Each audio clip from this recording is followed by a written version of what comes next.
Police ने एक कटे हुए धड़ और एक कटी हुई बांह से एक कॉम्प्लिकेटेड मर्डर मिस्ट्री को सॉल्व किया। एक ऐसा मामला जिसमें लाश को देखकर उसकी पहचान कर पाना तकरीबन नामुमकिन सी बात थी। ऐसे में पुलिस ने उस मर्डर केस का खुलासा कैसे किया, ये एक बड़ा रहस्य है। आइए आपको परत दर परत वो पूरी कहानी बताता हूं, रहस्य की वो सारी बातें आपके सामने उनका खुलासा करता हूं। मामला उत्तर प्रदेश के संभल का है। संभल में एक जगह है पतरौआ। इस पतरौआ में गंदे नाले के पास पुलिस को 15 दिसंबर को एक संदिग्ध बैग पड़ा हुआ मिलता है। इस बैग के बारे में लोगों ने ही पुलिस को खबर दी थी और यह बताया था कि बैग के इर्द गिर्द मक्खियों का झुंड है और काफ़ी तेज़ बदबू आ रही है, आप प्लीज़ एक बार आइए और इस बैग को चेक कीजिए, कुछ संदिग्ध मामला लग रहा है। पुलिस की टीम जब वहां पर पहुंची तो पुलिस ने देखा कि नाले के किनारे सुनसान जगह पर वाकई एक बैग पड़ा हुआ है और उसके इर्द गिर्द मक्खियां भिनभिना रही हैं। काफ़ी तेज़ बदबू भी आ रही थी, जिसे देखकर पुलिस को यह शक हो रहा था कि इस बैग के अंदर कोई ऐसी संदिग्ध वस्तु, संदिग्ध चीज़ ज़रूर है जिसे कुछ लोगों ने फेंकने या ठिकाने लगाने की कोशिश की है। अब पुलिस फॉरेंसिक एक्सपर्ट्स की मौजूदगी में उस बैग को खोलती है और बैग के अंदर से एक इंसान का कटा हुआ जिस्म, कटा हुआ शरीर बाहर निकलता है।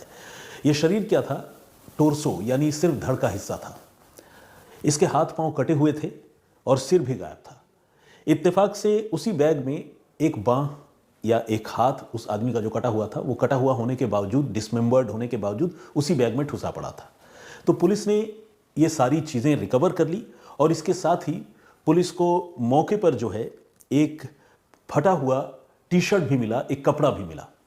अब इस फटे हुए टी शर्ट से भी पुलिस इस जो आधी अधूरी डेड बॉडी है उसको कनेक्ट करने लगी, जोड़ने लगी। पुलिस को यह शक होने लगा कि शायद ये टी शर्ट जो यहाँ पर पड़ी हुई है, ये टी शर्ट इसी लाश के साथ यहाँ पर फेंकी गई है या ठिकाने लगा दी गई है।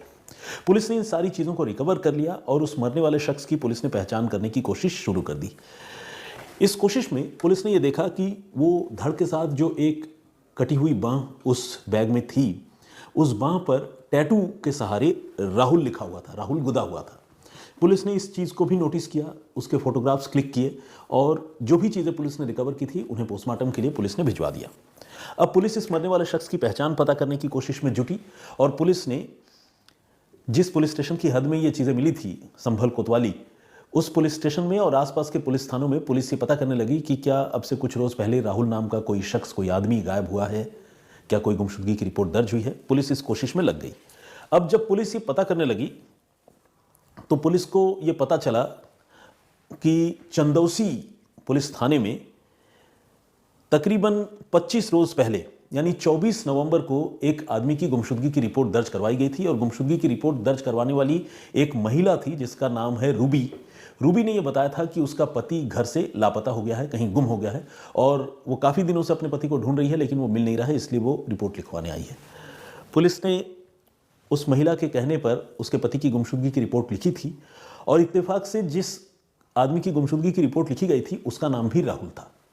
ऐसे में जब संभल पुलिस ने यह देखा कि गुमशुदगी की रिपोर्ट राहुल के नाम की दर्ज हुई है और जो लाश मिली है उसकी बांह पर भी राहुल लिखा हुआ है, तो पुलिस को लगने लगा कि हो ना हो ये उसी राहुल की लाश हो सकती है जो गायब हुआ था और जिसकी गुमशुदगी की रिपोर्ट उसकी पत्नी ने दर्ज करवाई थी। अब पुलिस ने फ़ौरन उसकी पत्नी रूबी को फ़ोन किया और उसे थाने पर बुलाया गया। इसके साथ ही पुलिस ने कहा कि उसने एक शत विशत लाश के टुकड़े बरामद किए हैं, तो एक बार वो हिम्मत करे और चलकर उस लाश के टुकड़ों को देखे और उसकी मदद करे इस मामले की तफ्तीश में कि कहीं ये लाश के टुकड़े उसके पति के तो नहीं हैं। रूबी जो महिला थी वो रिलक्टेंट थी। पहले तो मतलब वो कह रही थी मैं कैसे देख पाऊंगी लाश और तमाम चीज़ें, लेकिन फिर जब पुलिस ने उसको हौसला दिया और कहा कि चलो कानून की मदद करो और हो सकता है कि तुम्हारे पति की गुमशुदगी के मामले का खुलासा हो, तो रूबी ने अपना जी कड़ा कर लिया और पुलिस वालों से कहा ठीक है चलिए जो भी है देखते हैं। अब लाश के टुकड़े जब रूबी को दिखाए गए तो रूबी ने देखकर सिरे से इनकार कर दिया। रूबी ने कहा कि नहीं, ये मेरे पति की लाश नहीं है। हालांकि कोई सिर नहीं था और कटा हुआ धड़ ही था, बांह ही थी, लेकिन फिर भी अगर कोई फैमिली मेम्बर होता है तो हाथ पांव के हिस्सों और टुकड़ों को देखकर भी वो कई बार अंदाज़ा लगा लेता है और ख़ासकर अगर टैटू वैटू बना हुआ हो फिर तो अंदाज़ा लगाना और ज़्यादा आसान हो जाता है। लेकिन रूबी साफ मना कर रही थी कि ये लाश उसके पति की नहीं है। अब पुलिस ने रूबी को वो टी शर्ट भी दिखाया जो टी शर्ट वहाँ मौके पर पुलिस को पड़ा हुआ मिला था। वो टी शर्ट क्या था? फटा हुआ कपड़ा था जिसमें लिखा हुआ था time for change. T shirt में यहाँ कोट्स लिखे होते हैं ना, कोट लिखा हुआ था टाइम्स फॉर चेंज। तो रूबी ने ये टी शर्ट देखकर भी अपने पति का टी शर्ट यानी राहुल का टी शर्ट होने की बात से इनकार कर दिया। रूबी इनकार तो कर रही थी, लेकिन उसके बॉडी लैंग्वेज को देखकर, उसके हाव भाव को देखकर पुलिस को शक हो रहा था। पुलिस को लग रहा था कि ये रूबी शायद कुछ छुपा रही है। ऐसे में पुलिस ने रूबी को थाने में ही बिठा लिया और कहा कि ठीक है, तुम अपना मोबाइल फ़ोन दो, हम उसकी जांच करेंगे।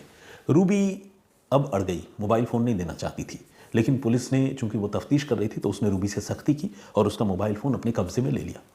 और जैसे ही पुलिस ने उसके मोबाइल फ़ोन की फ़ोटो गैलरी, चैट्स और तमाम चीज़ें चेक की, तो पुलिस की आंखें खुल गई और पुलिस ये देखकर, ये जानकर हैरान रह गई कि जो लाश मिली थी वो लाश राहुल की ही है और उसकी पत्नी रूबी लगातार उस लाश को अपने पति की लाश होने की बात से इनकार कर रही है और झूठ बोल रही है।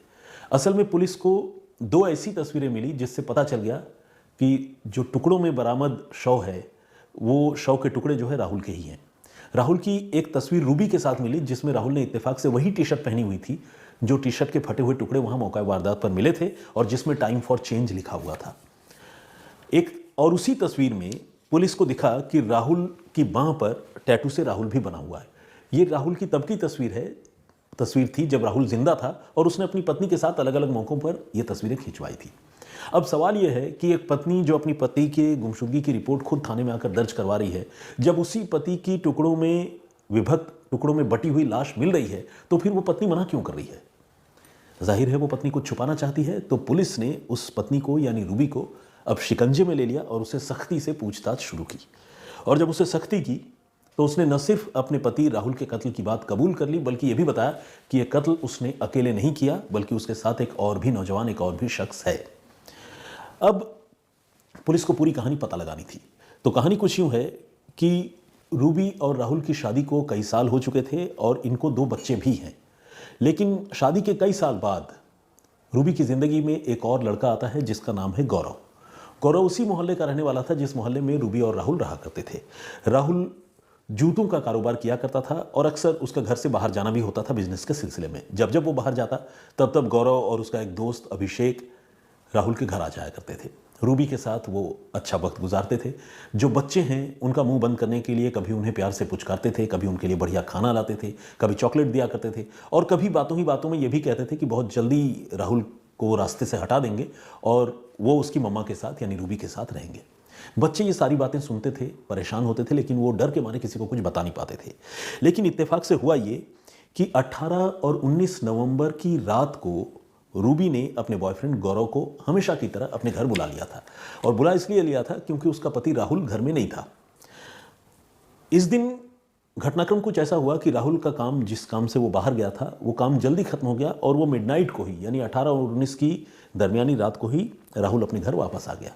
और जब वापस घर आया तो उसने देखा कि घर में गौरव मौजूद है और उसकी पत्नी के साथ कॉम्प्रोमाइजिंग पोजीशन में है, आपत्तिजनक हालत में है। ये देखकर राहुल का पारा हाई हो गया। गुस्से में उसने रूबी पर हमला कर दिया, उसे बुरी तरह से पीटा, गौरव के साथ भी धक्का मुक्की और मारपीट की और साथ ही रूबी को यह धमकी दी कि उसने उसे धोखा देकर ठीक नहीं किया, वो बहुत जल्दी पब्लिक के सामने भरे बाजार में उसका और उसके प्रेमी गौरव का जुलूस निकालेगा और उन्हें बदनाम कर देगा, कहीं का नहीं छोड़ेगा। रूबी ने ये बातें पूछताछ में पुलिस को बताई है। रूबी ने यह बताया कि इसके बाद जब राहुल ने उसे धमकाना और ज़्यादा मारपीट करना शुरू कर दिया तो 18 और 19 की उसी रात को उसने गौरव के साथ मिलकर पहले लोहे के रॉड से वार कर अपने पति राहुल की जान ले ली और हत्या करने के बाद उसने राहुल के शव को ठिकाने लगाने की प्लानिंग बनानी शुरू कर दी। ये सब कुछ बहुत आनन फानन में हुआ। शव को ठिकाने लगाने की कोई तैयारी, कोई प्लानिंग नहीं थी। 19 नवंबर की सुबह गौरव वहाँ से निकला और बाजार में जाकर वो एक बैग, इलेक्ट्रिक कटर और दूसरी चीज़ें खरीद कर ले आया। इसके बाद उसी घर में बाथरूम में कटर से उसने राहुल की लाश के टुकड़े टुकड़े किए। रूबी ने इस काम में उसका साथ दिया, सिर काट कर अलग कर लिया, हाथ पांव काट कर अलग कर लिए और अलग अलग बैग में और पैकेट्स में भरकर उन लाश के टुकड़ों को वो ठिकाने लगाने के लिए निकल पड़े। ये काम कई दिनों तक होता रहा और इस तरह से राहुल को उन लोगों ने जीते जी उसकी पहले तो जान लिया और उसके बाद उसे गायब कर दिया। सिर, हाथ पांव राहुल के अब भी बरामद नहीं हुए हैं। एक हाथ अलबत्ता पुलिस को ज़रूर मिला है, जो हाथ उसी बैग में पैक था और उस हाथ पर राहुल भी लिखा हुआ था। जब छानबीन हुई रूबी के बताने पर तो पुलिस ने गौरव को, जो उसका बॉयफ्रेंड है, उसे गिरफ्तार कर लिया और उनकी निशानदेही पर वो कटर, 2 मोबाइल फ़ोन, बैग तो खैर मौका वारदात से ही मिल गया था, और भी कई दूसरी चीज़ें जो कत्ल में इस्तेमाल की गई, वो लोहे की रॉड, ये सारी चीज़ें पुलिस ने बरामद कर ली। गौरव ने भी पुलिस को वही कहानी बताई जो कहानी रूबी ऑलरेडी पुलिस को बता चुकी थी। पुलिस अब रूबी को और गौरव को अरेस्ट कर चुकी है, गिरफ्तार कर चुकी है और पुलिस इस मामले की छानबीन अभी भी कर रही है। राहुल का कटा हुआ सिर, उसके दोनों पांव और एक बांह अभी गायब है और ये समझा जाता है कि रूबी और गौरव ने मिलकर इन टुकड़ों को अलग अलग बैग में भरकर संभल से बुलंदशहर के रास्ते में गंगा नदी में फेंक दिया था और गंगा नदी में फेंके जाने की वजह से नदी की तेज़ धार में ये चीज़ें बहकर कहीं दूर चली गई और अब शायद उनका रिकवर हो पाना भी मुश्किल हो या तकरीबन नामुमकिन है।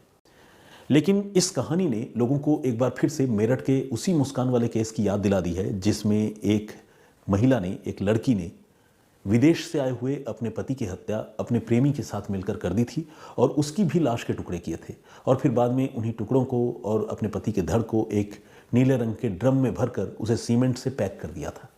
फिर दोनों मौज मस्ती करने हिमाचल की वादियों में निकल गए थे और वहाँ से जब वापस लौटे तो फिर उस कत्ल के मामले का खुलासा हुआ था। तो मुस्कान मर्डर केस के बारे में आप सारे लोग जानते ही हैं। ये संभल का जो ये नया केस है, इस केस की तुलना भी मुस्कान मर्डर केस से ही की जाने लगी है क्योंकि यहाँ भी एक पत्नी ने पहले अपने पति की जान ली और फिर उसकी लाश के टुकड़े टुकड़े कर उसे ठिकाने लगा दिए। लाश को काटने के लिए इलेक्ट्रिक कटर का इस्तेमाल किया गया।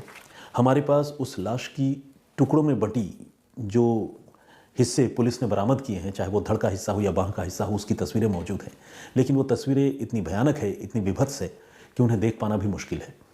हमारा तो खैर पेशा है, पुलिस वालों की तरह हमने वो तस्वीरें देखी हैं और वो कटी हुई बांह भी देखी है जिसमें राहुल का नाम गुदा हुआ है और उसी टैटू, उसी राहुल के नाम से ही इस मर्डर केस का खुलासा भी होता है और साथ ही खुलासा होता है उस टी शर्ट से जिस टी शर्ट पर लिखा हुआ था टाइम फॉर चेंज। ये राहुल के लिए कितना बड़ा चेंज था ये तो आप समझ ही गए। राहुल की तो ज़िंदगी ख़त्म हो गई, लेकिन हाँ, रूबी की ज़िंदगी में ये घटनाक्रम जो है अपने आप में एक बहुत बड़ा चेंज साबित हुआ क्योंकि अब रूबी को अपने पति के कत्ल के जुर्म में पूरी उम्र शायद सलाखों के पीछे गुजारनी पड़े। तो ये थी पूरी कहानी, ये था पूरा घटनाक्रम। इस पर आपकी सोच क्या है, आपका नज़रिया क्या है, प्लीज़ हमें कमेंट करके ज़रूर बताइएगा।